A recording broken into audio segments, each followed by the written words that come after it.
देशासह राज्यभरात कोरोना या जीवघेण्या संसर्गाने थैमान घातले असून दिवसागणिक कोरोनाबाधित रुग्णांची संख्या वाढत चालली आहे। अशातच मधुमेह, उच्च रक्तदाबाचे आजार असलेल्यांना कोरोना संसर्गाची लागण लागण्याची शक्यता जास्त असल्याने मालेगाव नगरपंचायतच्या वतीने खबरदारी घेण्यात आली असून शहरातील नागरिकांच्या आरोग्याबाबत नोंदी केल्या जात आहे। यासाठी नगरपंचायत तर्फे 12 टीम नियुक्त करण्यात आल्या आहेत। आशा सेविका नगरपंचायत कर्मचाऱ्यांच्या माध्यमातून प्रत्येक प्रभागातील घरोघरी जाऊन आरोग्य सर्वेक्षण केल्या जात आहे।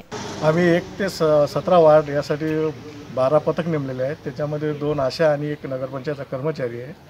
हा सर्वे कमीत कमी 5-6 दिवसात पूर्ण होईल आणि याच्यासाठी सर्वे करून आलो की आपल्याला येणारी जी बिमारी आहे, मालेगावमध्ये एकही पॉझिटिव्ह नाही आहे आता, पण कदाचित आला तर त्यासाठी आपण एक हे करून आलो, सर्वे केला ते की आपल्याला माहिती कलेक्ट होईल की आपल्याकडं सर्दी खोकल्यावाले पेशंट किती आहेत, त्याच्यानंतर दमा, BP, शुगर यांचे पेशंट किती आहेत त्याची माहिती जमा होईल आणि ते पुढच्या कार्यासाठी आपल्याला चांगली आहे। यात सर्दी खोकला, मधुमेह, उच्च रक्तदाब, बाहेर गावावरून आलेल्यांच्या नोंदी करण्यात येत आहे। संदीप भातुरकर, विदर्भ न्यूज, वाशिम।